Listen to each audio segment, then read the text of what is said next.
On laisse la parole à Dambodj, au président Dambodj.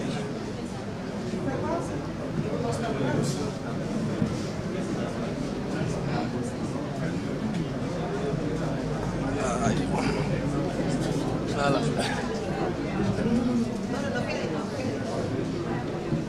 Asalaamaaleykum mbokk yeeg xarit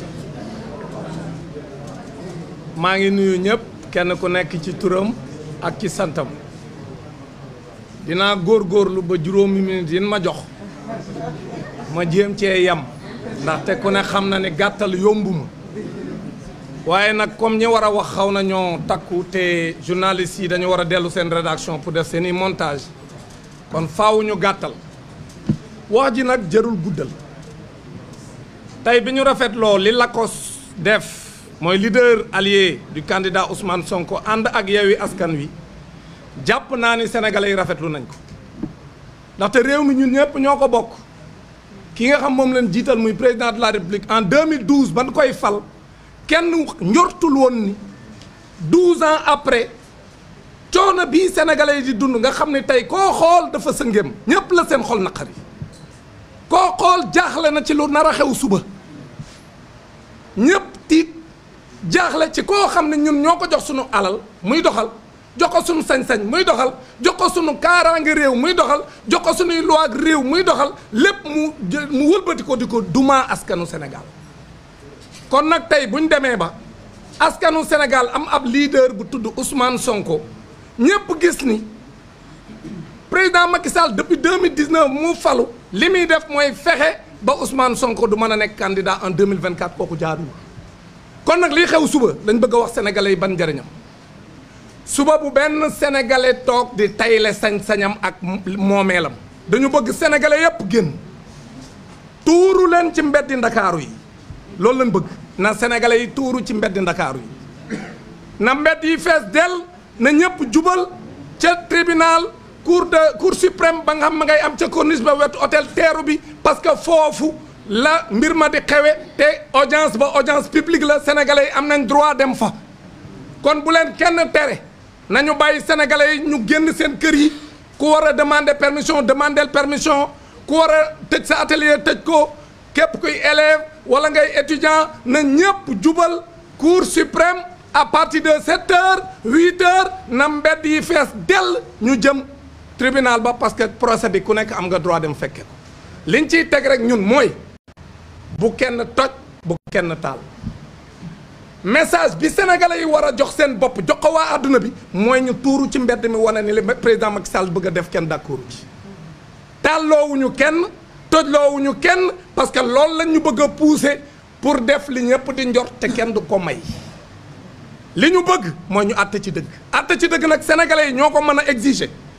ña nekk ca tribunal ba gis ne mbedd yi fees na dell loolu mooy message bu fort bi mais suñu amee ay foyer de tension ñuy xeex loolu la président Macky Sall bëgg duñ ko may na mbedd yi fees dell ñu jubal ñun ñëpp ba tribunal ba ñu yegg ñuy ñaan force de l'ordre yi bu ñu tirer benn force de l'ordre bu mu tirer benn lacrymogène bu kenn jaay doole ñuy lancer nag un message aux juges yi nga xam ñoom ñooy àtte foofu lay tëjee juge bi nga xam ne mi ngi tudd Siré Ali Ba fanweeri at ak juróom ci ginnaaw waajuram wu góor Ali Siré Ba moom la Abdou Diouf bëggoon a utiliser pour mu neenal candidature Ablaye Wade ginnaaw bi élection présidentielle yi 88 yi jàllee moom waajuram wu góor taxaw jël ay responsabilités am ne Abdou Diouf du ma neenal candidature Ablaye Wade parce que Ablaye Wade am na droit nekkaat candidat parce que xeexoo moo am mais atte ci dëgg teg ko ci yoon ba président Abdoulaye Wade amul déchéance bu nekk ci kawam pour mu bañ a nekkaat candidat en 93 kooku ko defoon mooy waajur wu góor bu Siré Ali Ba mii nar a atte suba waajuram wu góor wu tudd Ali Siré Ba moom moo defoon loolu kon leer am na solo ñu fàttali ko pour mu taxaw fa waajuram wu góor taxawoon Sénégal ñëpp tiit ne Abdoulaye Wade dina rëtu la nekk candidat ci ay élection moom mu jël responsabilité ne Abdou Diouf sama liggéey du ma ko yàqate sama carrière du ma ko yàqate ndax bëgg lu neex président de la république kon Ablaye Wade du ma ko tere nekk candidat donc li ngeen bëgg du ma leen ci fekk si yow commissaire du gouvernement boobu moom moo tey tey moom lañ remplacé par l'agence judiciaire de l'État la cour s'appelait la cour de sûreté de l'État kon nag tey yow Siré Ali Ba la sa waajuru góor defoon en 88 fanweeri at ak juróom tey yow la Sénégal gépp di déglu jëlal say responsabilité waxal président Macky Sall ak agence judiciaire de l'État que li ngeen bëgg duma ko nangu damay àtte ci dëgg dëggal li juge Sabassi Faye wax ca Ziguinchor ñu delloo Ousmane Sonko ay fiches de parrainage am bu ñu demee le 25 février 2024 Sénégalais yi àtte maa ngi leen di sant di leen gërëm wasalaam. Merci.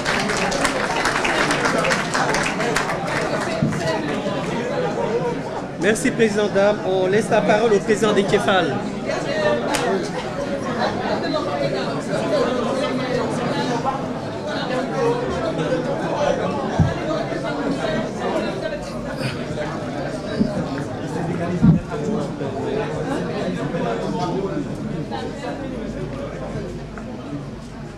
asalaamaaleykum mbokk Sénégal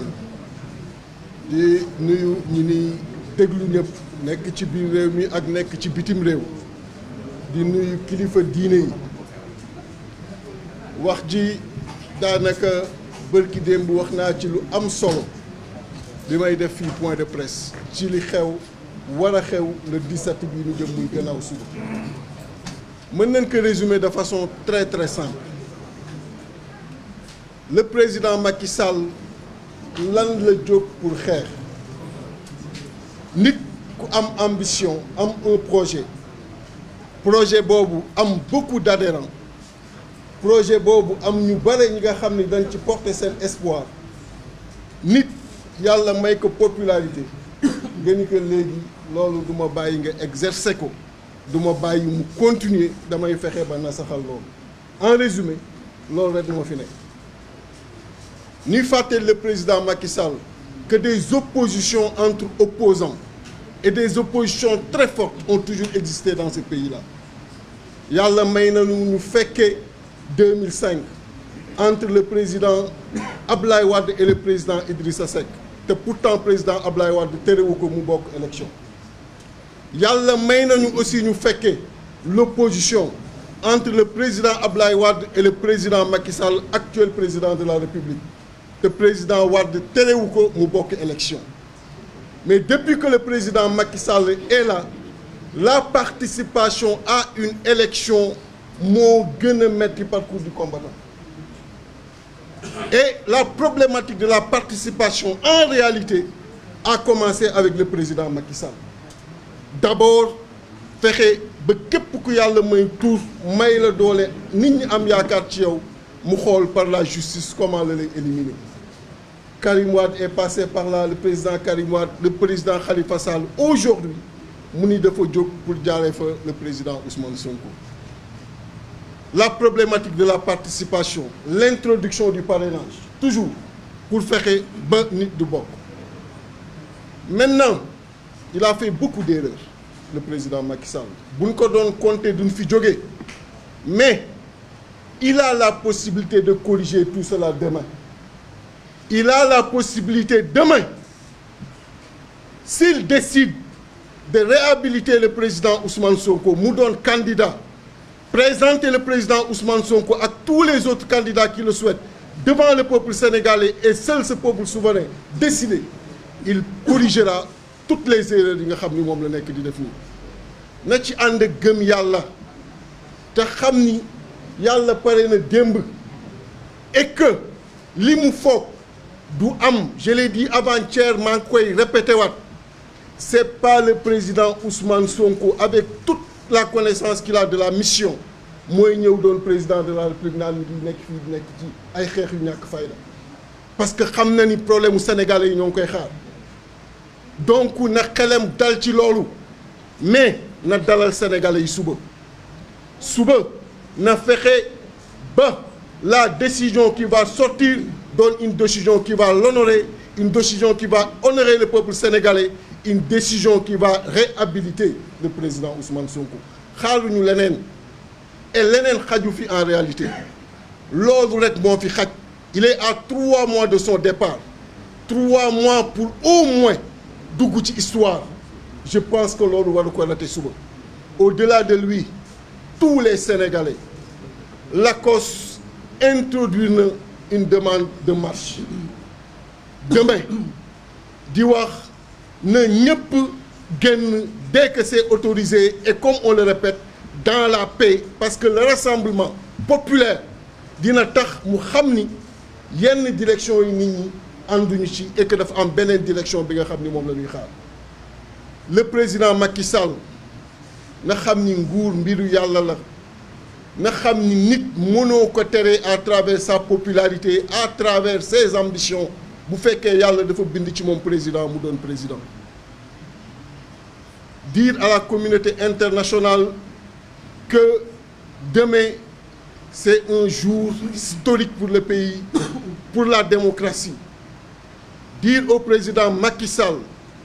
que l'ambition, le projet porté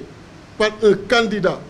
l'espoir que les Sénégalais portent sur ce candidat-là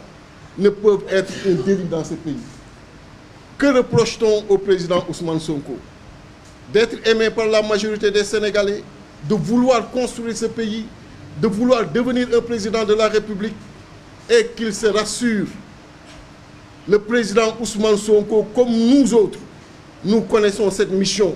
Nous n'avons pas le temps, à côté des préoccupations des Sénégalais, être là à revenir dans la petite querelle une fois au pouvoir. Il s'attellera à ces difficultés et amènera les solutions qu'il faut. Et par conséquent, ce qui est attendu demain,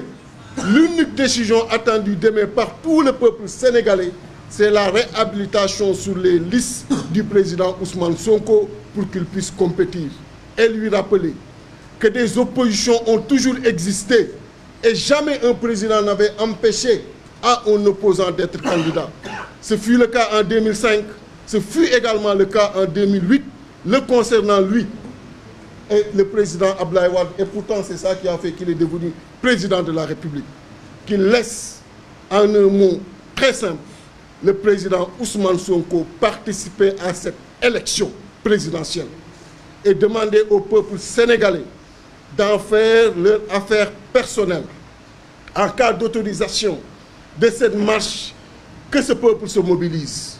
et que ce grand rassemblement permettra au moins au président Macky Sall de comprendre que la décision, elle est attendue dans un seul et unique sens.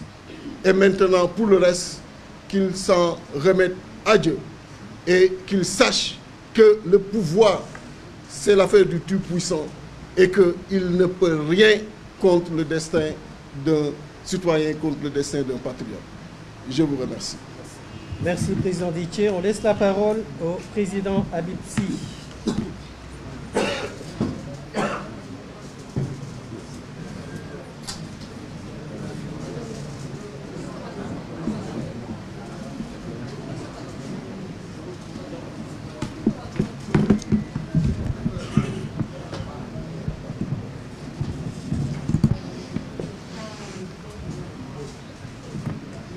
asalaamaaleykum mbokku Sénégal ñu ngi leen nuyu yéen ñëpp ku nekk ci turam ak ci santam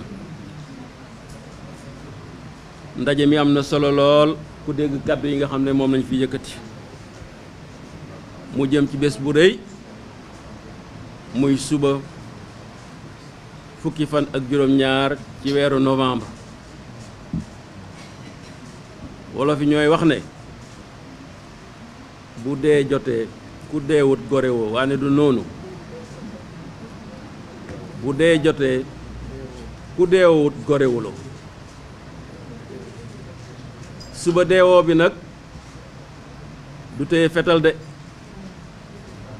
du sànni doj de deewoo bi mooy comme dañ ne justice bi ñuy joxe justice boobu ci turu askan wi fare bi la koy defee deewoo bi mooy na ñépp génn suba deewoo bi mooy suba ku nekk booy ñëw na nga indi drapeau Sénégal may ñaan boutique yi tey bis bi ak tailleur yi bu ñu tëj conférence bi ku ko dégg li ñu wax ak yow na nga jubal ca boutique ba dem wuti drapeau Sénégal fekkee amuloo ko woon na nga jubal ca tailleur ba mu ñawal la ko fekk amuloo ko woon ndaxte nag li nga xam ne moom la Macky Sall bëgg te mënul am mooy abadan daay man dëppat Ousmane Sonko dootu nekk candidat ci réew mi loolu mooy yey ne kon nag képp koo xam ne kii gëm nga projet bi nga xam ne moom la Ousmane Sonko porté suba da nga war am taxaway jóg taxaw jonn ci la pacifiquement comme on l'a dit parce que ci démocratie li nga xam ne mooy taxawaay mooy li la yoon may ñenn ñi ngi fi wax ay le 23 juin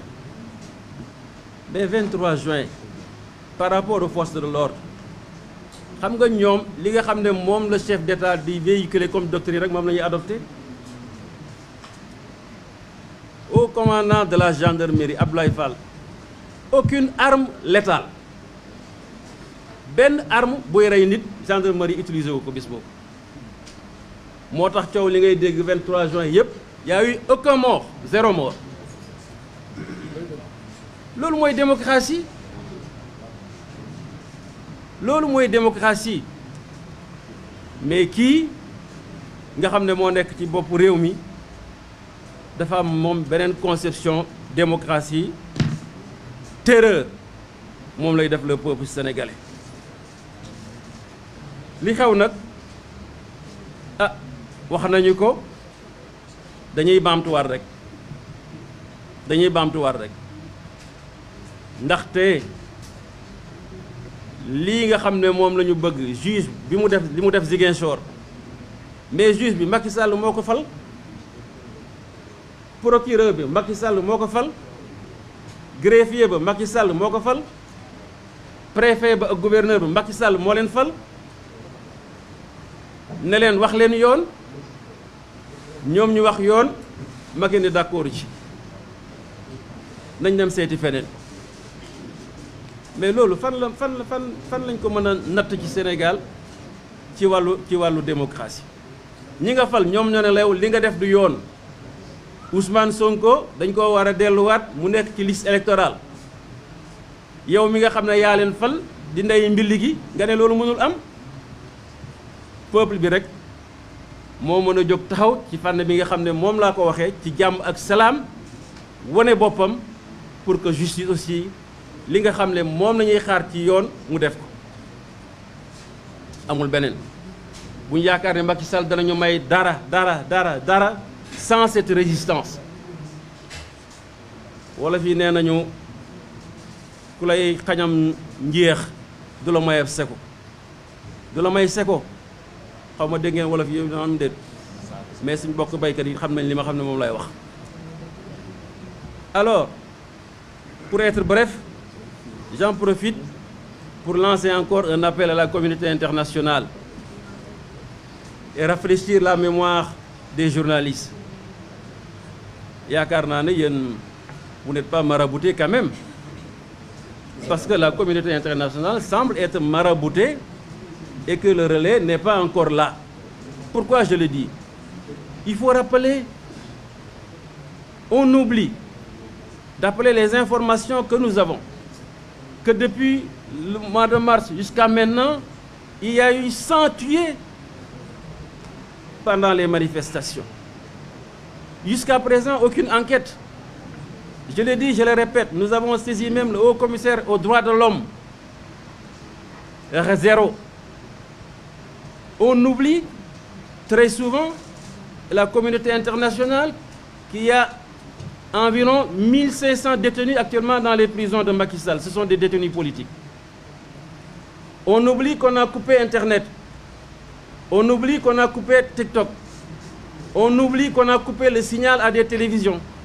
On oublie qu'on a arrêté injustement des journalistes, etc., etc., etc.